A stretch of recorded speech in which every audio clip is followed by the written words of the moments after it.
एक ऐसी कहानी ब्रज के प्रेम से लेकर महाभारत के धर्म युद्ध तक। एक दिन सूचना मिली कि उनकी प्राण प्रिया बाल सखी राधा इस संसार में नहीं रही। इधर धीरे धीरे कृष्ण की कमल नयन बुझ रहे थे, उधर द्वारिका दुख से व्याकुल होकर समुद्र में समाई जा रही थी। जिस कृष्ण ने पूरी दुनिया को कर्म और धर्म का मार्ग दिखाया, आखिर उनके अपने जीवन में इतना विरह और अकेलापन क्यों आया।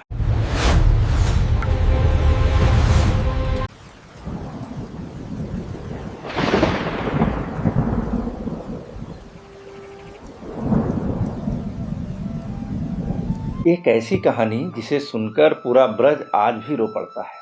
मथुरा की जेल से शुरू हुई एक बालक की यात्रा, ब्रज के प्रेम से लेकर महाभारत के धर्म युद्ध तक, और फिर राधा से बिछो, अपने ही कुल का विनाश और द्वारिका का समुद्र में समा जाना।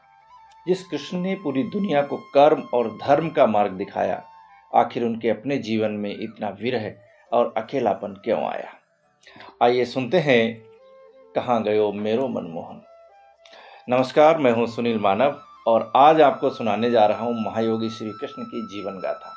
इसे लिखा है डॉक्टर मोहम्मद अरशद खान ने। भादों का असूच अंधेरा और झरझर झरता आसमान, बादलों का गर्जन जैसे किसी अनिष्ट की घोषणा करता सा प्रतीत हो रहा था। बिजली रह रहकर तलवार की भांति लपलपाती हुई आसमान के इस छोर से उस छोर तक खिंच जाती थी। पूरा वातावरण एक आशंका की भांति थरथरा रहा था। इधर घड़ियाल ने रात के 12 बजाए, उधर मथुरा के कारागार में एक नवजात किलकारी गूंज उठी। नवजात की जिस किलकारी को सुनने के लिए माँ के कान विह्वल थे, हृदय व्याकुल था, उसी से भयभीत होकर माँ ने उस सांवले बालक के मुंह पर हाथ रख दिया। उसके पास तो नवजात को प्यार करने का भी समय ना था। हृदय के टुकड़े को पति के हाथों में सौंपकर उसने आंसुओं से भरे नेत्र झुका लिए। विवश पिता आंखों से झरते आंसुओं और धरती बहा ले जाने को व्याकुल बादलों की होड़ में बालक को सूप में रखकर चल पड़ा, उफनती यमुना के पार किसी अनजान गोद में सौंप आने को। धरती पर धर्म और मर्यादा की रक्षा के लिए यह बिछो ही शायद उस बालक की नियति थी। सर्वशक्तिमान होते हुए भी कारागार में जन्म, कैसा विरोधाभास था जीवन का। अत्याचारी कंस को यह खबर मिलते ही कि उसका वध करने वाली देवकी की 8वीं संतान जन्म ले चुकी है, उसने षड्यंत्र रचने आरंभ कर दिए। नंदगांव में असुरों के अत्याचार बढ़ गए। नवजात शिशुओं की कोमल ग्रीवा पर रुक्ष लौह की तलवारें आर पार हो गईं। उन अत्याचारों से तंग आकर संकटों का भागी बनने से बचाने के लिए अपने माता पिता के साथ बालक को नंदगांव से पलायन करना पड़ा। यशोदा और नंद बाबा के प्यार दुलार के बीच बालक बढ़ने लगा। सखाओं से रूठते मनाते, ब्रजभाषियों को रिझाते खिजाते, कभी गोपियों की उल्हाने सुनने, कभी लीला रचाते, वह बालक अब किशोर हो रहा था। ऐसे में एक दिन ब्रज की गलियों में फिरते उसने नील वसन फरिया कटी पहने एक किशोरी को देखा। तीनों लोगों को अपने हाव भाव से रिझाने वाला किशोर उस किशोरी को देखकर अपनी सुध बुध खो बैठा। आह, उस आकर्षण में जाने ऐसा क्या था कि वह किशोर उसे जन्म जन्मांतर के लिए अपने सखी मान बैठा, अपना तन मन सब वार बैठा। पर नियति को यह भी कहाँ स्वीकार था। लड़िकाई को प्रेम कहो अली कैसे छूटत, लेकिन हृदय पर पत्थर रखकर लड़िकाई का प्रेम उसे छोड़ना पड़ा। सारा व्रजमंडल आंसुओं में डूब गया। वे नुकुंज, वे कदम्ब, वे वृक्ष जिनके नीचे कृष्ण ने राधा के साथ जीवन के अमूल्य पलों को आत्मसात किया था, शोकाकुल होकर मुरझा गए थे।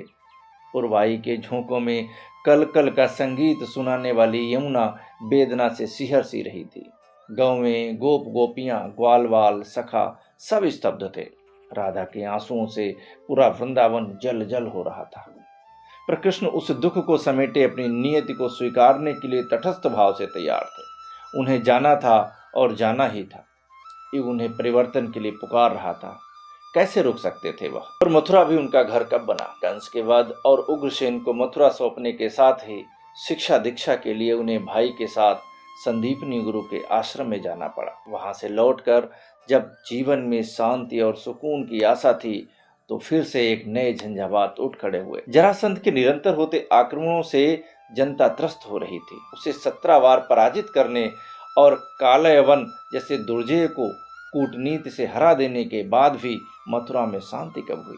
परिणाम फिर से एक पलायन, इतिहास का सबसे बड़ा पलायन।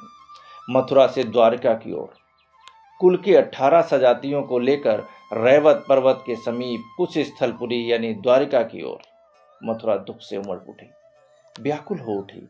राजप्रसाद की अट्टालिकाओं का वैभव मलिन हो गया। संपूर्ण मथुरा में एक शमशान सा सन्नाटा पसर गया। पर उस कर्मयोगी के कदमों का भला कोई बंधन कैसे बांध सकता था? बिलखती मथुरा को छोड़ कृष्ण इतिहास का एक नया अध्याय रचने द्वारिका आ गए। लेकिन द्वारिकाधीश बनकर भी निश्चिंतता उनके जीवन में कब आई? भौमासुर वध करके 16,000 स्त्रियों को मुक्त कराया, पर उन स्त्रियों को कौन अपनाता? ना तो उनका परिवार उनके लिए तैयार था, ना समाज। तब उस नैतिक ब्रह्मचारी ने उन्हें शरण दी। पांडवों को मिले खांडव वन को सजाकर तीनों लोकों से न्यारी नगरी इंद्रप्रस्थ बसाई। सुभद्रा पर मोहित अर्जुन को कुल के विरोध के बाद भी उनका हाथ सौंप दिया। भला प्रेमी हृदय की पीड़ा कृष्ण से बढ़कर कौन समझ सकता था? युधिष्ठिर के राजसू यज्ञ, जरासंध का वध, शिशुपाल का वध, कृष्ण खुद को विसार कर धर्म और समाज को नियमित रखने के लिए निरंतर रत थे। व्यक्तिगत सुख दुखों के बारे में उन्होंने सोचा ही कब था? महाभारत को टालने के लिए कृष्ण ने कितने ही प्रयत्न किए। 5 पांडवों के लिए सिर्फ 5 गांव ही तो चाहे थे बस। पर मतिभ्रष्ट दुर्योधन को बिना युद्ध सुई की नोक बराबर भूमि देना भी स्वीकार नहीं था। अब और पीछे हटने का अर्थ कायरता होती। विवश कृष्ण ने युद्ध को स्वीकार लिया। यह युद्ध सिर्फ कौरवों और पांडवों का युद्ध नहीं था, सिर्फ धर्म की रक्षा और अधर्म के दलन का युद्ध नहीं था, यह कृष्ण का जीवन युद्ध भी था। महाभारत में पांडवों को तो विजय श्री मिली, पर कृष्ण को मिला गांधारी का श्राप। जीवन का इससे बड़ा त्याग और क्या होगा कि धर्म और सत्य की रक्षा के लिए अपना पूरा अस्तित्व दांव पर लगाना पड़े। पर कृष्ण ने इसे हंसकर स्वीकार किया। महाभारत के बाद कृष्ण द्वारिका वापस लौटे। सब कुछ होते हुए भी एक निचाट अकेलापन, रानियों और सेवक सेविकाओं से घिरे होकर भी एकाकी। कभी कभार युधिष्ठिर मिलने आते। एक दिन सूचना मिली कि उनकी प्राण प्रिया बाल सखी राधा इस संसार में नहीं रही। जीवन के अमृत का संदेश देने वाला योगेश्वर जीवन की नश्वरता से व्याकुल हो उठा। नील नयनों से वेदना उमड़ आई, देह शक्तिहीन हो गई।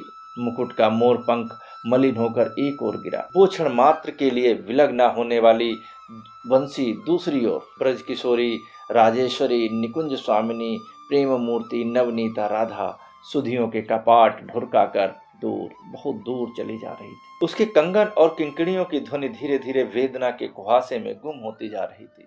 वंशासी जीर्णान यथा विहाय का ज्ञान रचने वाला निष्प्रह योगी राज शीत के कमल मुकुल की भांति मुरझाया जा रहा था। मानो उस कर्म योगी के लिए जीवन का अर्थ समाप्त हो चला था। कृष्ण सचमुच अकेले हो गए थे। अकेले ही नहीं, अधूरे और क्षीण भी हो गए थे। एक दिन यदु पर्व पर मदिरा पीकर उन्मत्त हुए सभी यदुवंशी प्रमुखों ने एक दूसरे को खत्म कर दिया। पूरा यादव कुल उनकी आंखों के सामने देखते देखते समाप्त हो गया। गांधारी का श्राप तो फलीभूत होना ही था। व्यथित कृष्ण प्रभास क्षेत्र में पीपल के नीचे अकेले जाकर लेट गए। सांसारिक मोह माया से निर्लिप्त शून्य में खोए हुए। तभी जरा नामक बहलिये ने उन्हें हिरण समझकर विषयुक्त बाण चला दिया, या फिर यह लीला उस नटवर ने खुद रची थी, कौन जाने। तलुए में लगे बाण का विष धीरे धीरे शरीर में रचने लगा। मेघ में श्यामल शरीर पर विष की नीलिमा प्रभावी होने लगी। सारथी दारुण अनिष्ट की सूचना पाकर दौड़ा आया। बुझती सांसों के बीच कृष्ण ने डूबते स्वरों में द्वारिका वासियों को हस्तिनापुर चले जाने का संदेश दिया।